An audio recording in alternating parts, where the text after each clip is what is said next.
All right. Hello, folks. We are going to begin in a couple of minutes as we wait for people to trickle in. So get your snacks, stick tight, and we will begin shortly.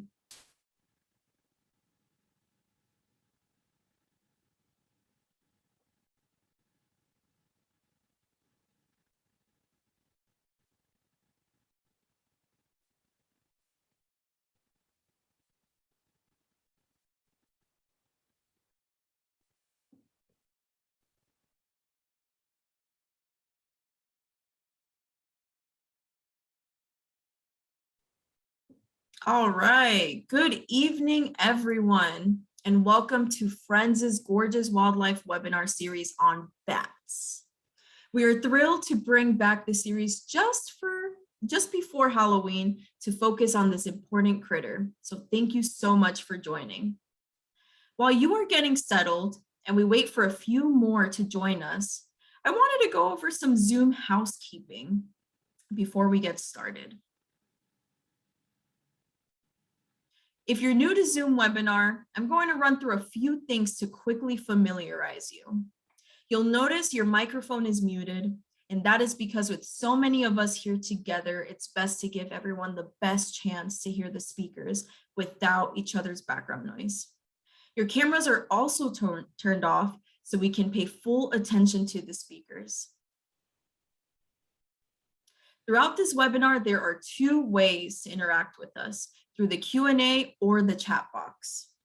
We will hold all questions until the end of the webinar to ensure we have enough time to get through everything. After the last speaker, we'll go straight into Q&A for about 15 to 20 minutes, facilitated by me. And if you have a question for Francis or Carly, please type your question into the Q&A box below in the black toolbar on the bottom of your screen. Or if you're using a smart device, such as an iPad, the toolbar may be at the top of your screen. And if you don't see the toolbar, try moving your mouse towards the bottom of the screen or touch your screen and it should come up. But please try your best to not type your question into the chat box because it might be missed. Remember to put your question into the Q&A box. And we will do our best with the limited time we have to get through all of your questions at the end. And this webinar is being recorded, and the video will be uploaded to Friends' YouTube channel by the end of this week.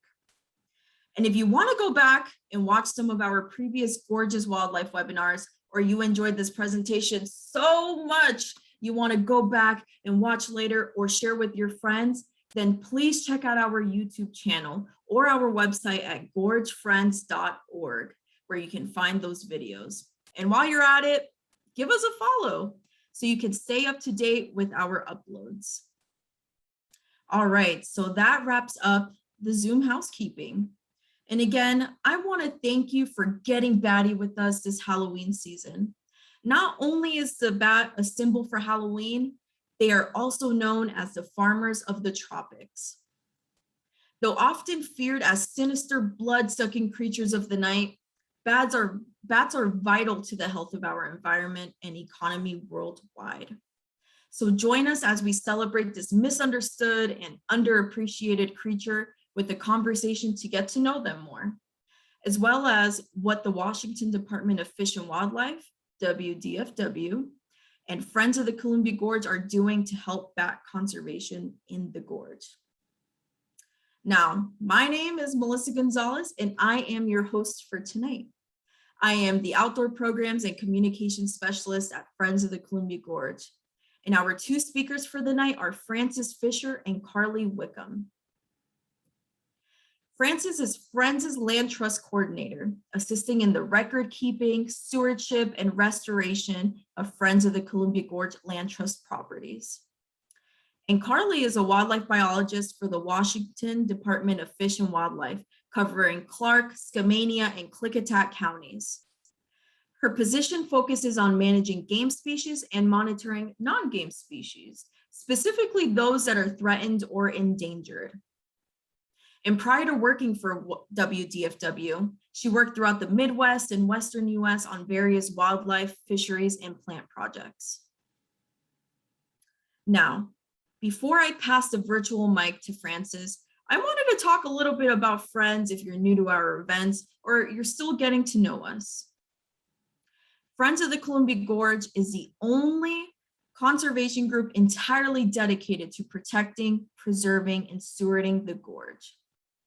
Friends led the fight to protect the gorge by helping create the Columbia River Gorge National Scenic Area over 40 years ago, and it's been working ever since to safeguard the gorge and make sure the natural wonders found today will be preserved for generations to come.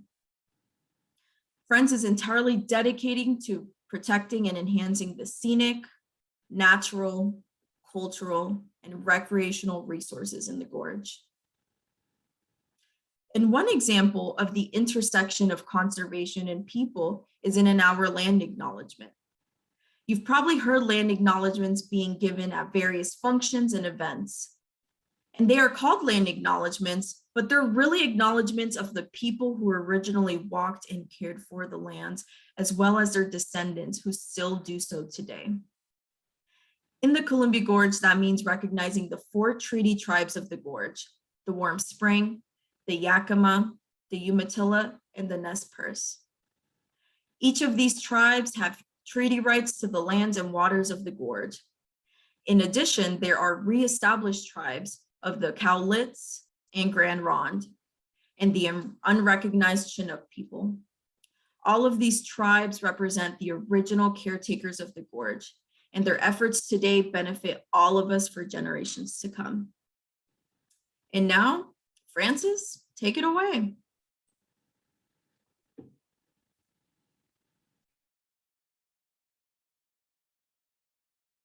Oh, sorry, I was muted.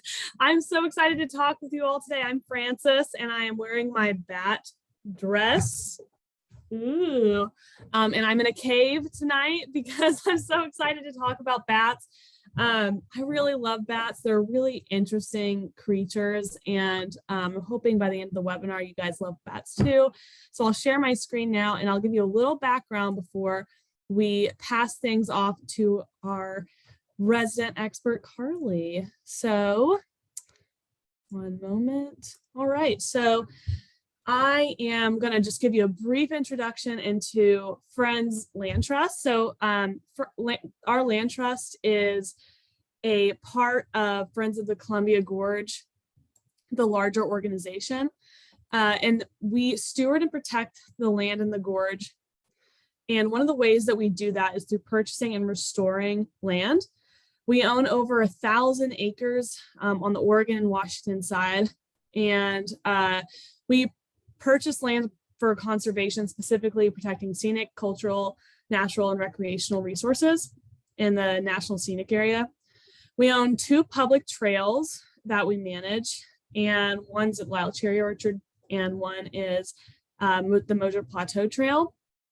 And we steward the land we own, but we also steward public lands such as Forest Service land, state parks in Washington and Oregon.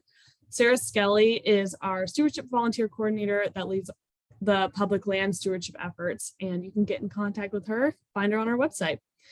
And last, I'd like to just briefly define land stewardship. It simply means the careful and responsible management of the land or ecosystem, and that's what we try to accomplish. So I just wanted to show you guys a map really quick of the gorge. This is the Columbia River Gorge, and I wanted to highlight what the area we're talking about today. So this is where the general area of where our Turtle Haven Preserve is, and the area around what we call the Collins Slide area, where we are talking about our partnership today. And we don't really disclose the exact location of this spot because the sensitive species, especially the Western pond turtle, are pretty sensitive to human interaction, especially people driving up the hardly used road and getting squished, unfortunately. So we try to keep that as under wraps as we can. So this is Turtle Haven. Turtle Haven is a 64 acre parcel made up of forests and meadows. Here's a meadow, And here there are two ponds. This is one of our largest pond. We call it South Pond, and or two large ponds and one wetland and one larger, actually two large wetlands on the site. And there's a year-round creek. And this area is super unique in terms of wildlife because it's wet, and the what is it called? Excuse me. The geologic features allow this area to bunch up because of the slow slide it's undergoing, which creates a lot of little pockets for water to settle. So it's really unique with in terms of wildlife. It has elk, deer, bear, cougar, beaver, hawk, waterfowl, and even the endangered western pond turtle. And of course, later we'll talk about another flying furry thing that we have. But first, just to highlight this property, we call it Turtle Haven for a reason. This land was purchased partially in terms or for pond turtle conservation. It's part of a grander Western pond turtle complex, which encompasses U.S. Forest Service land and other private lands around the area. And the purchase of this land spawned a partnership with Washington Department of Fish and Wildlife, U.S. Department of Fish and Wildlife, the U.S. Forest Service, and the Oregon Park Zoo to do turtle conservation. We are working together with our partners on our land and the lands neighboring Turtle Haven to create the perfect habitat for the Western pond turtle. And the way we do this is through stewardship. So this is a picture of of a work party that we have, a stewardship work party, where we bring volunteers out to our land on the Turtle Haven property and on to the neighboring Forest Service land. This is a picture of the neighboring Forest Service land to enhance the property for wildlife. Specifically, in this scenario, we are controlling invasive weeds such as Scotch broom, tansy ragwort, Himalayan blackberry. And it's really important to remove these. So you see here, one of our volunteers is working to remove blackberry around the ponds. Blackberry and other invasive weeds restrict movement around the ponds for wildlife, but specifically turtles, because the turtles move in and out of the ponds and for nesting and other, just to move around. And so these volunteers are doing important work to clear the land of these invasive weeds that encroach on their habitat so that we can kind of create the perfect space for these creatures to thrive. And so we have work parties where we bring out volunteers, and we also have, and here's a awesome picture of some invasive control with all the turtles on the log watching us. So we have work parties where we bring out volunteers, and we also have really dedicated volunteers called land stewards. So the land stewards are people that are very experienced in invasive weed control, that are able to go out on their own time to properties that they quote adopt. So for example, you can adopt Turtle Complex, which is Forest Service land, and Friends of the Columbia Gorge land trust land, and work on this area to improve it on their own time. And our land stewards have made significant stride, especially during the time of COVID, when we can't have as many work parties as we'd want to. We're really thankful to our land stewards and our regular work party volunteers as well. And if you're interested in any kind of stewardship, please feel free to contact me or my coworker, Sarah Skelly, who is the volunteer coordinator for stewardship. And so we do all of this really hard manual work and some other ways to control weeds and other invasives, including bullfrogs, so that we can create a space for creatures to thrive. And through our partnership, we've been able to host pond turtle releases, which has been really cool. So with the partnership with all those people I listed before, Fish and Wildlife for the Washington and federally, the Forest Service, and the zoo, the Oregon Zoo, we've been able to work with them to do pond turtle releases. So here's pictures of baby pond turtles that were reared at the Oregon Zoo, collected by Fish and Wildlife. We work together so that we can keep these little guys just all over the place. And their numbers, at least for me, I've noticed quite an increase. And it's so exciting to see these little guys thrive out there. And again, we also re-release them so that they don't get eaten too early when they're young, so they can go out there and reproduce and make more turtles. So it's been really exciting to do this partnership across boundaries and with all these different awesome groups so that we can make this stuff happen.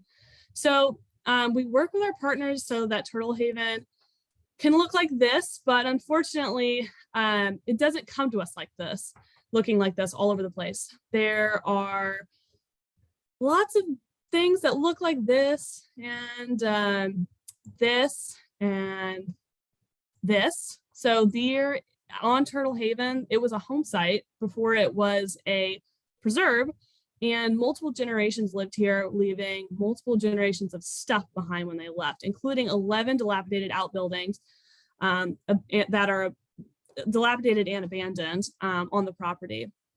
And to move forward with a restoration plan, these buildings need to be removed. So last year we were granted a permit by Skamania County to remove these buildings and leave the area open for wildlife. We've already started the cleanup thanks to our amazing volunteers. So here's some people pulling out junk that was left and cleaning that up. But before we wanted to tear the buildings down, when we looked inside, we found bats. Super cute. We really don't want to harm them when we're taking down these buildings. So they like to roost in unused buildings. So Turtle Haven's a bat city. So when planning this, taking the structures down, we wanted to make sure we protect our furry flying friends. So we partnered with the Forest Service and talked to Carly, and she gave us some suggestions, and we ended up doing a survey, and she will have to tell you more about that. But we're just so excited that we've been able to stop and make sure we're not harming any sweet little bats when we're taking these buildings down. So one way we're going to mitigate this is building, or when we do take the buildings down, and thankfully they don't stay there, they're not there all day, they do fly out. It's not like they're building a nest or something. We are going to put up bat boxes. They are little places, and I think Carly's going to talk more about them, but we actually had the a Boy Scout troop build them for us. So thanks to Boy Scout, I think it's Boy Scout Troop 69 and outside of Portland. So yeah, thank you so much for building our bat houses. They're going to go up so that we can mitigate the I guess loss of habitat by these buildings being taken down. They'll have a new place to live on our property. And so we're just really grateful for our partnership with the Forest Service and our other partners. And we hope we can continue to engage on work like this to protect sweet little bats and like we have at Turtle Haven. So I'll pass it off to Carly. Thanks so much, everybody.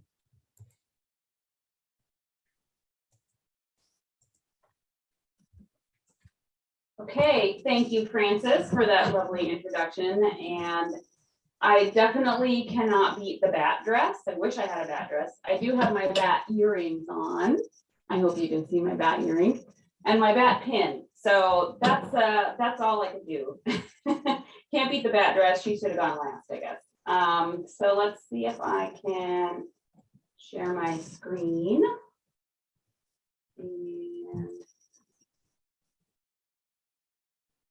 Okay, I hope everybody is seeing my presentation. Frances or Melissa, please hop in if you're not seeing the right thing. Looks good. Excellent. Okay. So hi, everybody, and thanks so much to the Friends of the Gorge for having me. As everyone said, my name is Carly Wickham, and I am a wildlife biologist with the Washington Department of Fish and Wildlife, and I cover Clark, Skamania, and Clickitat counties, which is right down here in the gorge. And I'm super excited to be here tonight because I get to talk about one of my favorite critters that I get to work with, and those are the bats. So first I'm going to start off with why bats are important. Bats are not always very well received or appreciated by the public. So I wanted to mention some of the often overlooked benefits of bats. Bats are not only an important part of the ecosystem, but they also feed on insects that are pests of the agricultural industry. So it's estimated that just in the United States, they save farmers billions of dollars on pest management. And I'm sure most of you know, they also help control mosquitoes, which to a lot of people are just annoying, but mosquitoes also transmit diseases like West Nile virus, Zika virus, and malaria. So it's thought that bats help reduce the transmission of a lot of those diseases to humans. And these last two aren't very relevant in the Pacific Northwest, but in other parts of the country and the world, bats are important pollinators, especially to cactuses and similar species, and fruit bats that live in other continents, not here in North America, help disperse seeds when they are eating fruits. So as you know, the Columbia River Gorge is a very unique area. We have wet forested habitats on the western side, and then the dry, almost desert-like habitats on the eastern side of the gorge. But unlike the rest of the state, where we still have the west and the east side divide, we don't have a large landscape barrier in the middle like the Cascade Mountains. So in many places in the gorge, these west side and east side species can overlap their ranges. And that's really darn cool. That doesn't happen very many places in this country. So thanks to our wide variety of habitats, the gorge has 13 out of the 15 species of bats that occur both in Washington and Oregon. So exactly what are bats doing throughout the year in the gorge?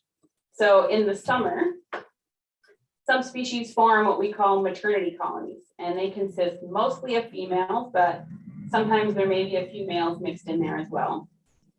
And the females spend the summer in these maternity colonies, and they give birth to one baby, and that baby's called a pup. And they spend the whole summer raising that pup. And these pups are completely dependent on their mothers, and they cannot fly for at least 4 weeks after birth. So the mother will exit the roost in the evenings to go out and feed, and then she will come back to the roost throughout the night to nurse her pup in between feedings.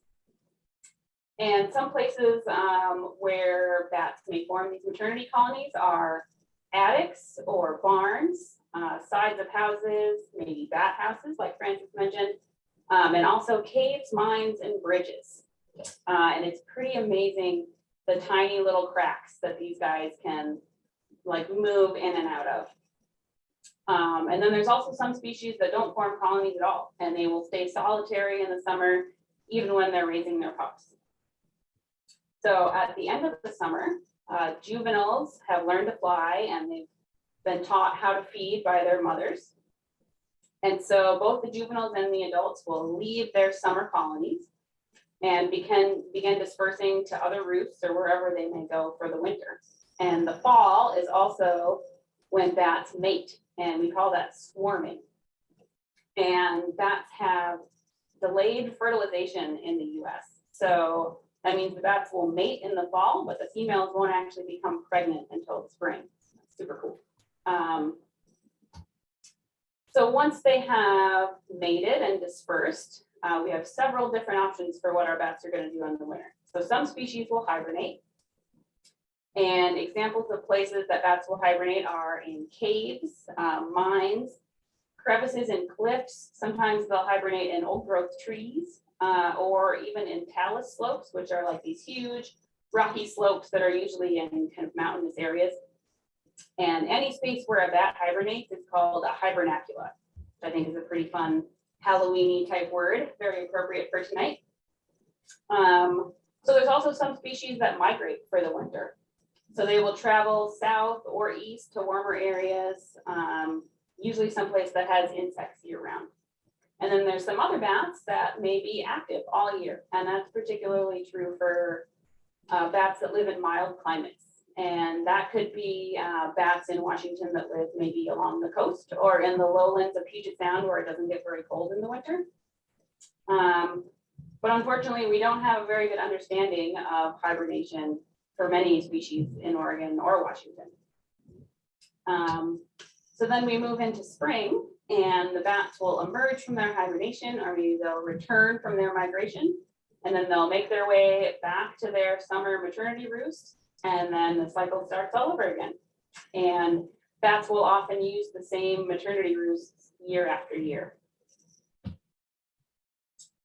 So unfortunately, there are several threats to bats in North America, some of which include degraded or loss of roosting habitat or foraging habitat.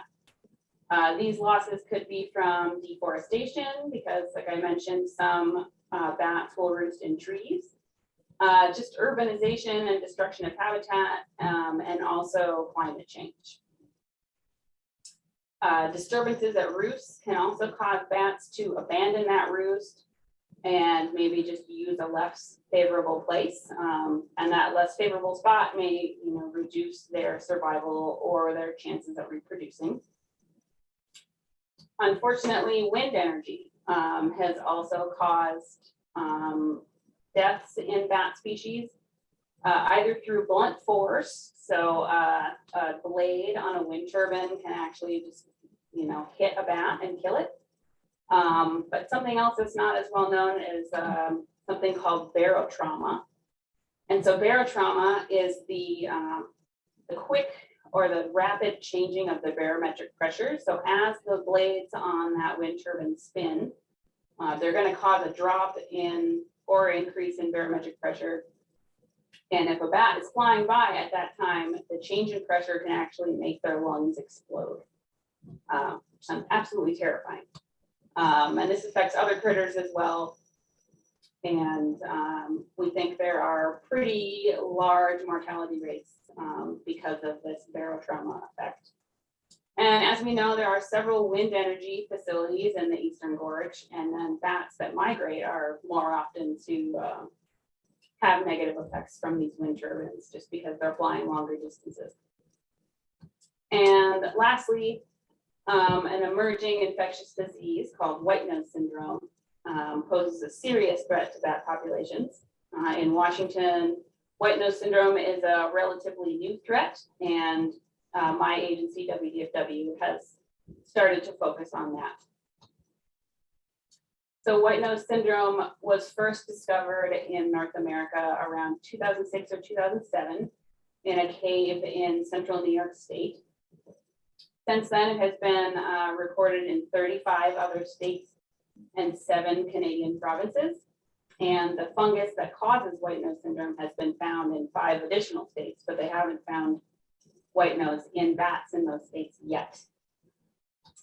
Here is just a map of the current distribution of Whitenose Syndrome in North America. The colors indicate the year that white nose was confirmed in each of those little sections of the county.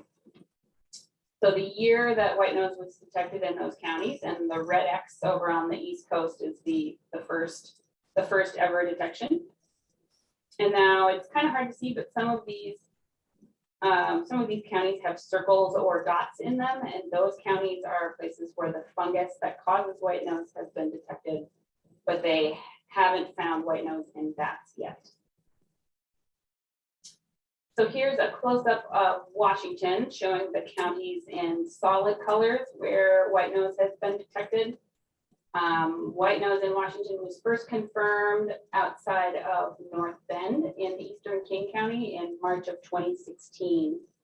And current counties with confirmed white nose cases are King and Pierce counties over on the west side, and then Kittitas and Chelan counties just on the east side of the Cascade Crest. More recently, Lewis, Snohomish, Mason, and Yakima counties have detected the fungus that causes white nose, but have yet to find any bats that have the disease. So currently we have found 164 cases of white nose syndrome in the state, and we know at least 4 species are susceptible to white nose. And those are going from left to right here. We've got the little brown bat, the Yuma myotis, the Western long-eared myotis, and the fringed myotis. And this last bat over here on the right is the silver-haired bat. So we have found that carrying the fungus that causes white nose, but we have not seen any silver-haired bats with white nose yet. So it sounds like silver-haired bats could be a carrier. And that's a bit concerning because these bats can travel pretty long distances. So they might be carrying the fungus to new areas pretty quickly. So as I've kind of mentioned in these last few slides, Whitenose syndrome is a fungal disease, and the fungus has a really long name, as you can see, and I don't even know how to pronounce it. So we usually refer to it as PD. And this fungus needs really cold temperatures to persist, and it usually affects bats during hibernation. So during a normal hibernation, bats will drop their body temperature and slow all of their body processes to save energy. But a bat with Whitenose syndrome will wake up several times throughout the winter rather than staying in hibernation mode. And each time a bat wakes up, it burns a ton of calories. So bats with white nose will burn off most or all of their extra calories that they've reserved for the winter. And they'll either starve to death while they're hibernating, or they will be so depleted by the time they wake up that they don't even have enough energy to go hunt for food. Whitenose syndrome is found naturally in bat populations in Europe and Asia, but bats there don't appear to get sick from it, and we don't really know why yet. The disease can be transmitted from bat to bat or to a bat from its environment. And unfortunately, humans can inadvertently spread Whitenose syndrome, and we think that's how it got to North America from Europe in the first place. The PD fungus does not need bats to live. So it can live in a hibernacula even when bats are gone. And the spores can last for a really long time on shoes and clothing and equipment. So humans moving between different hibernacula is really dangerous for bats. The majority of bats killed by Whitenose syndrome so far have been in the northeastern United States, where we estimate about 6 million hibernating bats have died. And some of the hibernacula have seen 90% or more of their bats die off. And in Northeast, one hibernacula can have tens of thousands of bats. So 90% is a huge number of bats. As of right now, Whitenose syndrome does not affect humans or other wildlife that we know of, thankfully. So after this discovery of Whitenose syndrome in Washington, one of the main questions has been, like, what are the potential impacts of Washington bat populations, or on Washington bat populations? Like, will it be as severe as it has been in the eastern United States? And we really just don't know yet. And we don't know which species in Washington hibernate, and therefore we don't know which are the most vulnerable to Whitenose syndrome. And where are these winter roosts, and do they provide the really cold conditions that the PD fungus needs to live? The Pacific Northwest is generally more mild in the winter, so it's possible that PD will not do as well here as it does in the Northeast US, since the fungus requires colder temperatures. And as I mentioned earlier, many bats in the Northeast US hibernate in large numbers, like tens of thousands. And here in the Western US, they seem to hibernate in much smaller numbers, sometimes even single digits. So maybe the impact of whitenose on our populations won't be quite as severe, but we don't really know yet. And these are all questions that we're trying to answer. So one way to start tackling some of these questions is just to figure out where our bats are, like where they're roosting in the summer and in the winter. And we've been doing that by doing emergence counts on some of these summer maternity colonies. So back in 2018, we started actively looking for and surveying bat colonies around the state. Since then, we've conducted some of these counts at 10 sites across my 3 counties. I've done 3 in Clark County, 5 in Skamania County, and 2 in Klickitat County. And 7 of those sites are within what I would define as the gorge. So for an emergence count, they're really fun. We stage volunteers and staff around these buildings or bat boxes or wherever the bats are roosting. And you get to sit in a lawn chair with a little clicker and you just count the bats as they come out of their roost. And I also set up an acoustic detector, which you can kind of see in the top photo. It's on a tripod there. And this records the echolocation calls of a bat. So you might be asking exactly what is echolocation? Well, bats have this really cool sonar that helps them hunt at night. And it's very similar to what like whales and dolphins use. And where they can shoot out this echolocation call. And these calls will bounce off things in the environment and then come back to the bat who can then sense what's around them. And when a bat is about to catch an insect, they will send out a bunch of these echolocation calls really quickly so they can really like fine tune what their insect prey is doing and catch it really efficiently. And when they send out a bunch of these calls at once, we call it a feeding buzz. And that's what we usually catch on the acoustic recorder. And each species echolocates in a different frequency. So we can plug those frequencies into a computer program called Sonobat, and it will tell us what species are giving off these echolocation signals. And that's pretty darn amazing because it is impossible to ID a bat when it's flying out of a roost in the dark. So we literally couldn't do these surveys without our acoustic detectors. And so one of the sites where we got to do these surveys was at Turtle Haven, owned by our partner, Friends of the Gorge. And this was a win-win situation because we needed another site to survey this year, and Sarah and Francis wanted some more information on their bat population before they removed the buildings on site. And despite being known for its western pond turtles, Turtle Haven is amazing bat roosting habitat. We've got all the old buildings that Francis showed pictures of, and there's a bunch of water sources nearby thanks to our turtle ponds. And then there's also very little disturbance by humans because the area is close to the public. So because there are so many buildings at Turtle Haven, and those buildings are full of holes, I recruited an army of bat counting volunteers that were strategically positioned around the property. And you might be able to see in the bottom photo that even the caretaker's pigs participated, very important participants. And we posted up around all of the buildings. I think there are about 12 of us. And I also set up the acoustic detector between the buildings and one of our turtle ponds, because usually when the bats exit, they will go straight for a water source. They will go down and take a drink, usually pretty soon after exiting, and most of the insects are going to be around those water sources. So in total, we counted 46 bats exiting, and I think that is an extreme bare minimum because there were so many exit points in these buildings. It was just impossible to watch all of them. And not to mention, a lot of these buildings like have very holy or non-existent roofs. So I'm sure we had bats just shooting out the roofs and we couldn't even see them. But we got a minimum of 46, and we recorded them as being in 4 of the different buildings.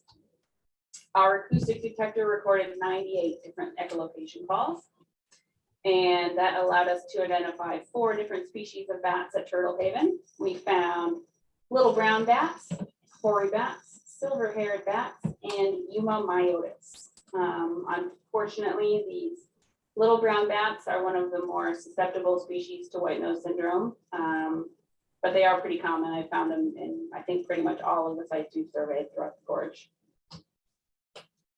So as Francis mentioned, the buildings at Turtle Haven will be taken down this winter because they are a safety hazard, and honestly, I don't know how most of them are still standing. But we know that Turtle Haven is the site of a summer maternity colony. So the bats will be leaving probably around, or they're probably gone by now. So if they're taking down these buildings in the winter, it's not going to disturb the bats because they will be gone. They will be leaving 1 building for storage, which I'm sure the bats will use. And they will also be building and hanging these bat houses that Francis mentioned. And there's several different designs for bat houses that can be effective. They're going to put those up over the winter, and we're going to plan to check on those boxes for activity next summer and discuss possible adjustments if the bats don't appear to be in them. They can be kind of finicky, but they will absolutely use bat houses when they're put up right. So just a few things that you can do to help bats in the gorge. First of all, you can report bat observations on our website, WDFW's website. We may not necessarily want reports of bats just flying around, but if you know where bats are roosting, you definitely want to know that, because we may need to come out, or we would like to come out and do a survey. You can tell other people to report bats. If you happen to talk to somebody that's got some, you can report sick or dead bats on our website. Any dead bats that we collect between December and June, we will test for Whitenose Syndrome, because that's kind of the time frame when we're most likely to detect it. And if you happen to get dead bats outside of those months, still let us know, because even though we might not be able to test for white nose, if we get a bunch of bats dying in one area, like in a short period of time, it could be something other than white nose that we don't even know about. So if you find a dead bat, please tell us. Remember to never ever handle a live bat, please. And say you find a dead bat on your property and you have to move it for whatever reason, please wear gloves. Wash your hand afterwards, be safe. And if you have bats in your house or in a building on your property, try to avoid disturbing them while they're there. If they become a nuisance, that's totally understandable. I absolutely love bats, but I wouldn't want them in my house with me. So if they're becoming a problem, talk with your local district biologist, which would be me here in the gorge on the Washington side. And I can give you tips on how to exclude them and when to do that. And also give you tips on how and where to install a bat box if you'd like to give them an alternative roost. And finally, if you are entering an area with roosting bats, either on your property or for recreation, we have decontamination protocols for Whitenose Syndrome on our website. And we ask that you please do that, because as I mentioned earlier, white nose can spread thanks to humans, and it can stay on clothes and boots for years, even after you wash these things. So the decontamination protocol is pretty extensive, but it takes a lot to kill those spores. So that's why it is that way. So those are some things that you can do to help our bats.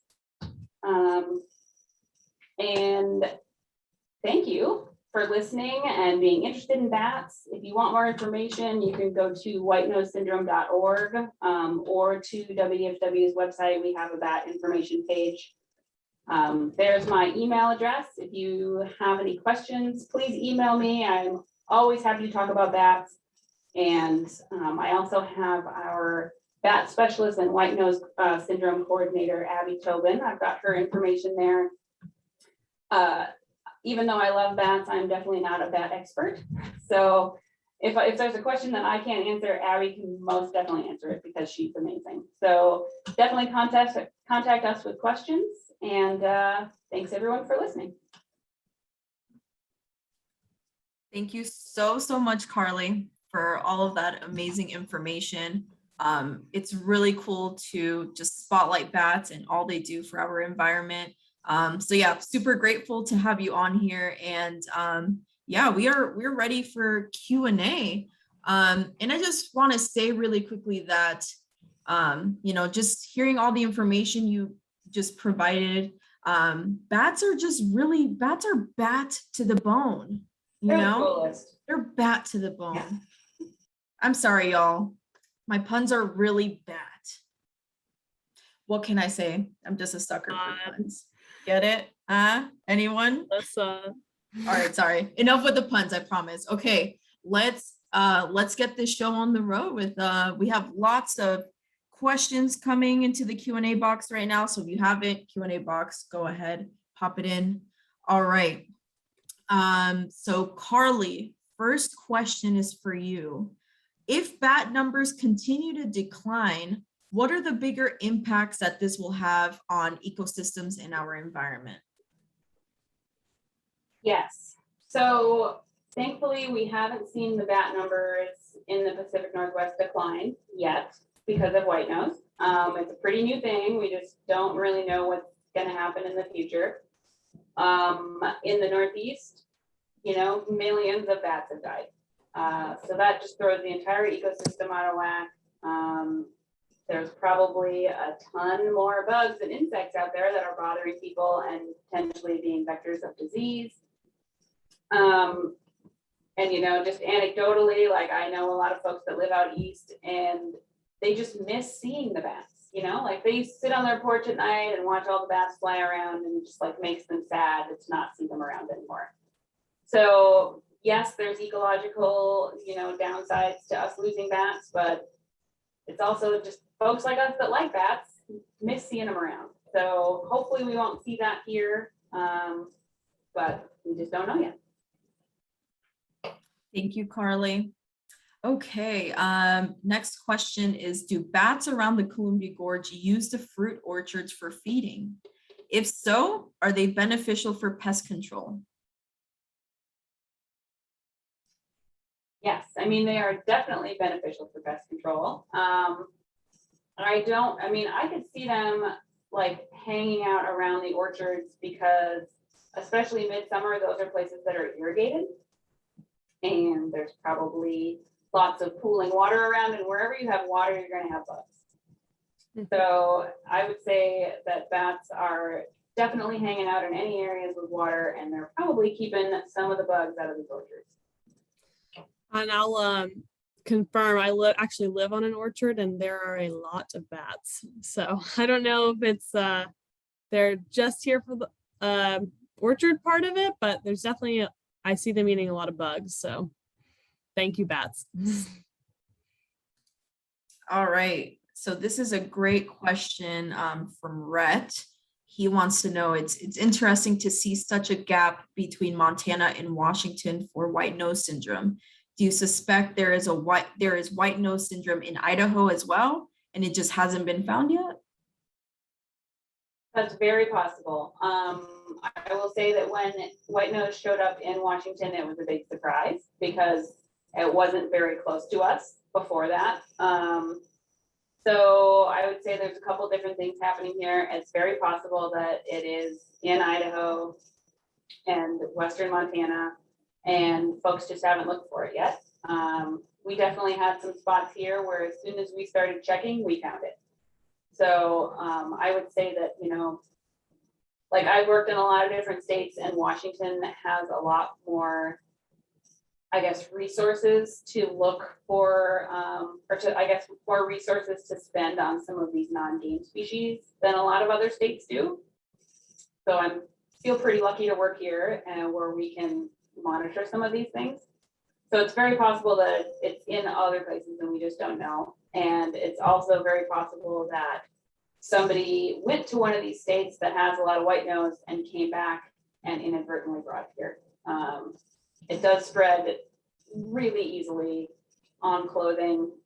So say you go to the Northeast and you go caving, that's something that folks do. And then you fly back here and you go caving here, and you've potentially introduced whitenose, to a population here without even knowing it. Thank you so much. Okay, next question is going to be, are there predators that prey on bats when they are sleeping in bat houses? If so, are there precautions one can take to protect the bats? Ooh, that's an interesting question. I don't know of predators that would prey on them within the bat houses. I could definitely see things like owls eating them while they're out flying around and foraging at night. But generally, once they're kind of tucked into their, wherever they're roosting, they're pretty safe. All right, next question is, my impression is that wind technology is moving to slower turbine speeds. Is that helping locally with the barotrauma issue? I do not know the answer to that. I know that folks are researching ways to minimize some of the impact both to bats and birds with wind energy. But I mean, last I read, some of that's inconclusive, but they're making some headway on that. But I couldn't speak to that specifically. All right, Francis, Carly, this is a bit of a fun question, and gorge related. Is it true that one of the Twilight movies was filmed in the gorge? And if so, where? Right, we have vampires, blood sucking. Do any of you know? I'll defer to Francis for that one. Yeah, I will say I am a millennial, so don't hate the player, hate the game. So I do know about this. Yes, there were quite a few locations that were filmed in the gorge. One is a previous friend's property over on the Cape Horn Trail. So if you're hiking the Cape Horn Trail, you might see some vampires, I guess. I don't know. You'll definitely see some really beautiful trees and viewpoints, which they used a lot in the movies. So the Cape Horn Trail is a good place to look all over kind of Spanien County. And also just those views of the gorge that they use for, I guess, like scenery shots. You'll see Beacon Rock if you watch. That's what I like to do. I just watch the movie, then I fast forward to the scenic parts and you'll see the gorge. You'll definitely see Beacon Rock. Oh, there's a Cascade Locks scene, I think. They're like vampires fighting and they're at the dam. So very exciting. Check out the Cape Horn Trail though. Wow, excellent, Francis. I had no idea. Thank you. Thank you so much, Francis. That was awesome. I will have to find that tree at the Cape Horn. Yeah. Okay, so this is the next question. Do you know of any citizen science projects using cell phone based bat detectors, echometer apps? Ooh, good question. I don't know of any projects off the top of my head, but that is something I wanted to mention, that you can buy a echolocation detector that plugs into your phone if you are really into bats. I can't recall how much they cost right now, but I want to say maybe like $100 or so. So yeah, it's a pretty neat little doodad that just sticks into your charger. And you can stand out in your yard, and when bats fly over, hold it up and it'll give you some echolocations, and it'll kind of give you its best guess of what species it is. And they are really darn cool. All right.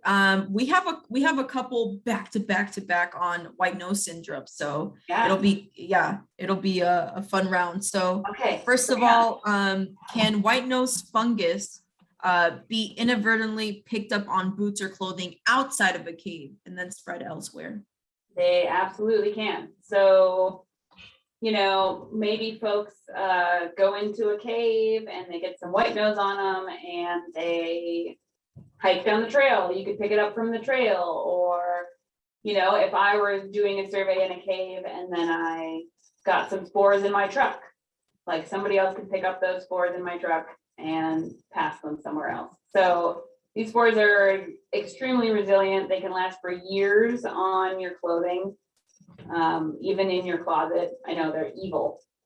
So we have to be really careful entering some of these areas. And, you know, sometimes we wear full Tyvek suits and rubber boots and we bleach everything afterwards. And I put all of my clothes in a separate laundry bag and I wash it in super hot water and wash it separately just to make sure these spores aren't spreading. They're pretty nasty little buggers. And are there any plans for eradicating Whitenose Syndrome? That would be great, but I wouldn't even know how to go about doing it. We do have, at one of our sites in the gorge, we have some researchers with the US Geological Survey that are testing out a Whitenose Syndrome vaccine. And so they have a handful of sites throughout the Pacific Northwest where they are inoculating bats with this vaccine to see if it will help prevent infection. So stand by on results for that. It's going to be several years down the road, but pretty neat idea. Okay. And is there any way to treat the bats that have white nose so they do not die? Kind of like in those pictures you've been showing where, you know, we can see the fungus on them. Is there anything at that point that biologists can do? So I've heard of some studies that use UV treatment where you can, you know, like we have these UV water treatment sticks that some folks use for backcountry backpacking to decontaminate their water.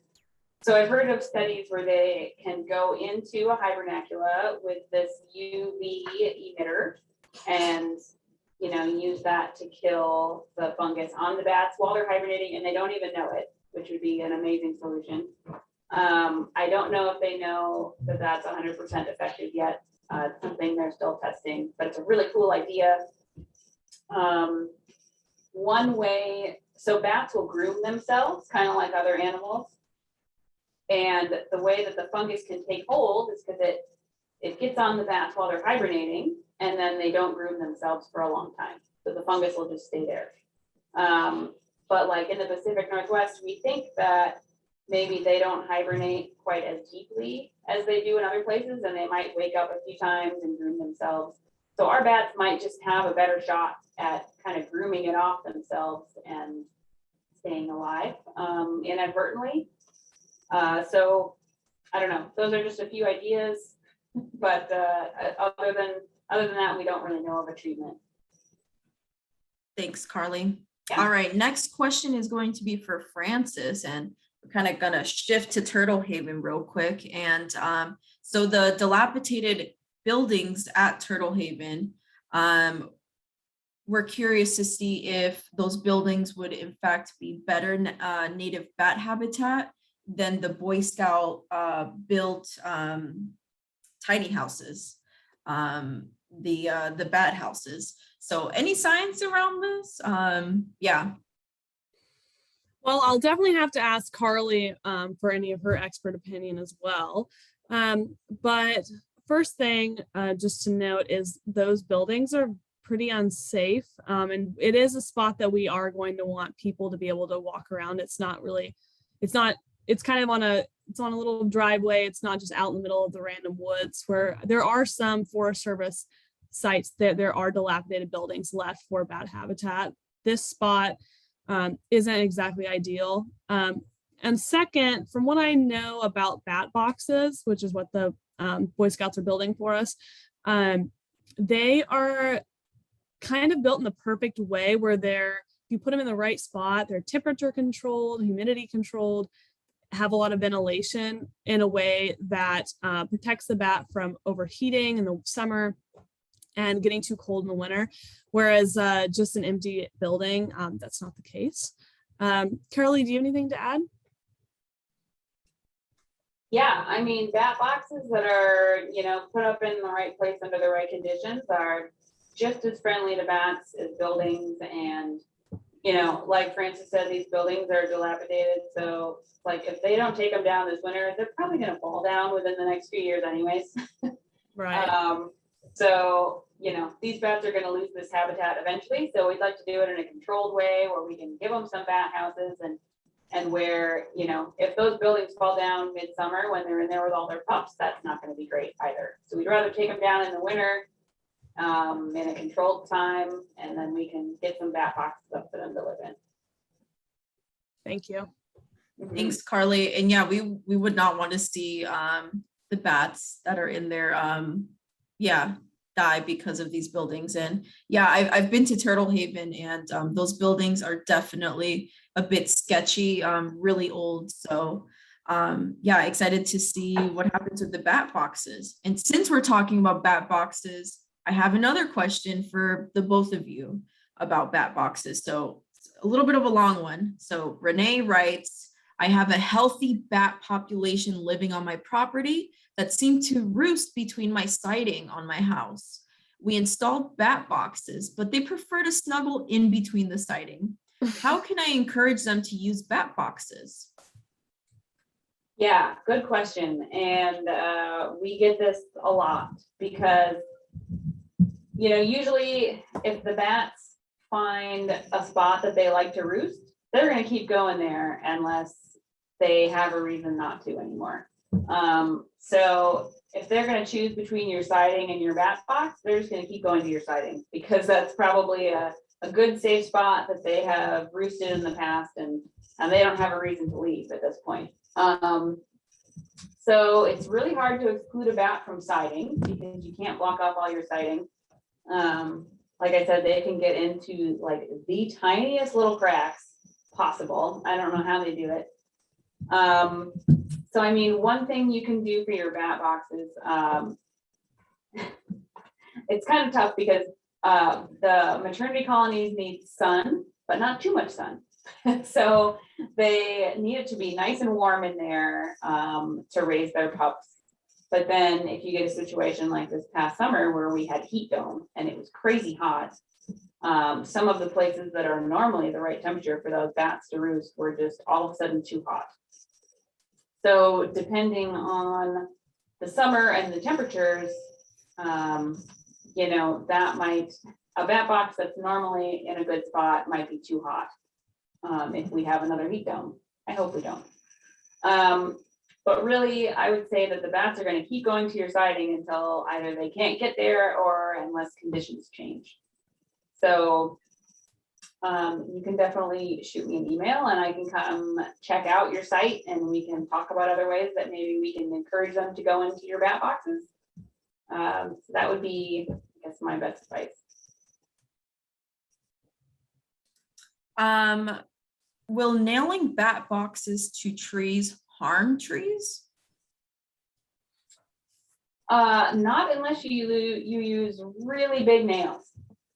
They should be okay in trees. But something that Francis and I actually just talked about is that sometimes if you put bat boxes in trees, you might get squirrels up there chewing on your bat boxes or kind of messing with them. So if you're able to put your boxes maybe on the side of an existing building or on a pole, you will have a better shot at success with the bats and they'll be less disturbed. Okay. Question from Jean says, a friend told me you have to put bat poop on a bat box in order to entice a bat to take up residence. Have you heard of this? I have not heard of this, but if you do it and it works, let me know, because that sounds like an awesome tip. Jean, you have her email. Let her know, okay? Jean, give me an email. All right. And then, okay, in terms of bat boxes, how many bats can fit in a bat box? Oh, geez. It depends on how big the box is, but I mean, like some of the pictures that we were showing in our presentation, hundreds can fit in those boxes. They will really pack in there tight. And it's funny when we have folks like call us and say, I have a bat colony, and then they'll say like, oh, I think there's maybe about 50 in there. And then we'll go and do a count and we'll get 500 because they're just packed into all these cracks and they're like stacked on top of each other. Yeah, it's just impossible to see them all. So we can fit tons of bats in those bat boxes. Good to know. Okay. Yeah. So everyone, just so you know, we still have just a couple more minutes with questions. Y'all are asking like really good questions. Okay, next question is back to Whitenose Syndrome. Oh no. Can Whitenose Syndrome travel to other countries and affect colonies worldwide? Sure can. Oh. I know. So it got here somehow from Europe and Asia, and we still don't really know how. So it can most definitely move from here or from there to another continent, and we don't want it to. And you know, it's also possible that some of these other countries aren't looking for it. We just kind of happened upon it back in the mid 2000s. And at that point it was unknown to science. Folks, like, even though it occurred in Europe and Asia, like no one had ever identified it before. So it's, yeah, it can most definitely spread to other places. So currently right now in the Gorge, in Clark, Skamania, and Klickitat counties, how healthy is the bat population in the area? Do you have any idea if there is an underpopulation?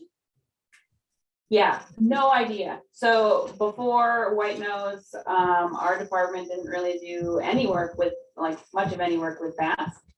And then Whitenose kind of popped up in King County, and, you know, we kind of said, you know, we're not gonna know if Whitenose decimates our populations if we don't know how many we have to start with. So that kind of gave us a kick in the butt to try to get out and see where we have bats and how many bats are there. Because, yeah, we're not gonna know if Whitenose is affecting them if we don't know how many we have. So we're still, you know, unfortunately kind of in that introductory stage because it popped over here, you know, from Montana with no warning. So we were a little behind the game on that, but I mean, as of right now, we see quite a few bats, but, you know, we're not going to see as large a concentrations as the Northeast just because that's not how our bat populations are in the Western US. So yeah, we don't really know. All right, this question is for Carly. So what do you have to do to be a biologist and work with bats? Good question. I will say that I'm extremely lucky to have this job and get to work with bats. I got an undergraduate degree in biology and environmental science, and then I did kind of these short term, they call them like technician jobs, where you know, work for 3 to 6 months for maybe an agency or a graduate student. And you kind of move around the country wherever you get a job. So I did that for like 8 years. And then I got a master's degree in wildlife biology. And thankfully, WDFW gave me this job shortly after that. So it's a long road, but, you know, you get to do lots of fun, cool stuff. And if this is what you want to do, just be persistent and stick with it and don't give up. Because, yeah, it's a great job, great life. I can't complain. Noted. All right, and this question is for both of you. Do either of you have a favorite bat, a favorite species of bat? Ooh. Go for it. And I guess it could be from anywhere around the world, you know, wherever you like. Oh, anywhere around the world. Well, I was gonna say I did a report on the long-eared bat when I was in, I think, middle school, when Whitenose was just kind of becoming a thing in the East Coast. I'm from Tennessee, so I guess I'll say the long-eared bat. Sadly, because they're declining. I'm gonna say Townsend's big-eared bats because they're a state listed species. They're not very common, but we get them in our caves and lava tubes up around Trout Lake. And I you know, I'm, much as I love bats, I'm not a bat expert, and they're so hard to tell apart from one another if you're just like looking at them. But the Townsends have really big ears, so it's like one of the few that I can see in a cave and be like, that's a Townsend's big-eared bat. So I'm gonna call that my favorite. Thank you both. That's awesome. Great choices. Okay, almost wrapping up here. Carly, Kim wants to know, I have a good sized bat colony. They live under my house and they have been there for several years. Should I be worried about any health issues? If not, I would love to keep them around. Yeah, they, I mean, there is always a chance of rabies when you're talking about bats, but it's like in America, over the course of a year, there's maybe like 1 to 3 people get rabies and almost nobody dies from it. So it's like the odds of dying from rabies or even getting rabies are less than getting struck by lightning. So, you know, not very high odds of that. And if they're not bugging you, I would keep them around because they're going to eat all your mosquitoes. And I would love to have bats living in my house. So as long as they're not bothering you, they're not going to, you know, the odds of any health problems are pretty slim. my only thoughts would be, you know, if you've got a lot of guano hanging out outside your house that maybe you step in, it could possibly spread white nose, but you should give me a call or an email and we'll come test you for white nose. And if you come back negative, then that would ease a lot of your fears also. Okay, yeah. Well, I'm glad you said that because like Carly said, if you see any guano, you know, lots of it, let her know, because yeah, we definitely want to not help with the spread of Whitenose syndrome. It's really scary and we want the best for bats. For sure. And each year we do white nose sampling at several sites throughout the gorge, and we can do that just with guano, or if we know where the bats are roosting, we can just kind of swab with the beams or wherever in the roof that they're hanging out. And we can also just we can go in with a little Q-tip and just rub it on the bat while they're hanging during the day, and it doesn't bother them. And that's how we send in our samples for white nose. Noted. All right, last question for you both. Shifting more to how can we help? How can we volunteer to help WDFW, to help Friends of the Columbia Gorge? So Carly, how can someone volunteer to be a bat counter or assist with research? And Francis, how can someone help the Land Trust team tackle those invasives to make Turtle Haven and other properties like safer for bats and for Western pond turtles, for any critter out there? Totally. If you want to be a bat volunteer, send me an email. My email is on that last slide. Hopefully Cassie can maybe pop it in the chat too. Maybe it's on your website, Melissa. Yeah. We have your email address on gorgefriends.org underneath this event, and yeah, I will pop that into the chat right now. Yeah, I love bat volunteers, like especially when I get to places like Turtle Haven, where I showed up and was like, oh my, there's buildings and everywhere. Like I cannot do this by myself. So I've got a couple of very dedicated bat volunteers that I call whenever I do a bat count, and I can always use more. So yeah, let me know and come on out and count bats with me. I would love it.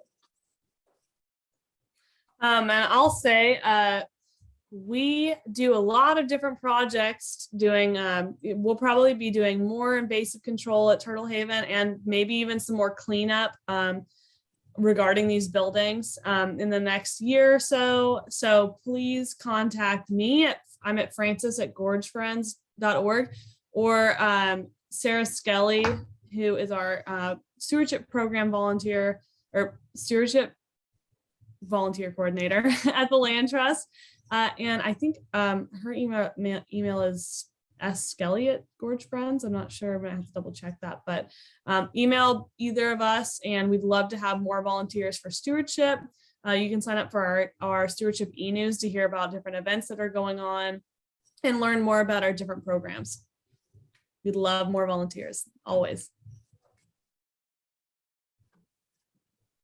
All right, I just posted Carly's email address, Francis, and Sarah Skelly's email address. So please send emails, and thank you everyone so much. This was such an entertaining Q&A and an overall just great webinar, getting to know more about bats that inhabit the gorge and the Pacific Northwest in general. So everyone, before you go, I just want to let you know that this webinar is the first of a couple that we are going to host up to the end of this year. So your support means everything to us, and we hope to see you at our upcoming webinars in November and December. So keep an eye out for emails and social media posts. And a reminder that this recording will be uploaded to our YouTube page in the next couple of days. So we ended the webinar early despite having so many amazing questions. So yeah, we all get some time back to our night routine. So enjoy your night and have a great upcoming spooky weekend. I mean, we love Halloween. And also look up at the sky because you might see a bat. All right, you might see one. All right. Well, thank you so much, everyone. Thank you, Carly. Thank you, Francis. You're both amazing.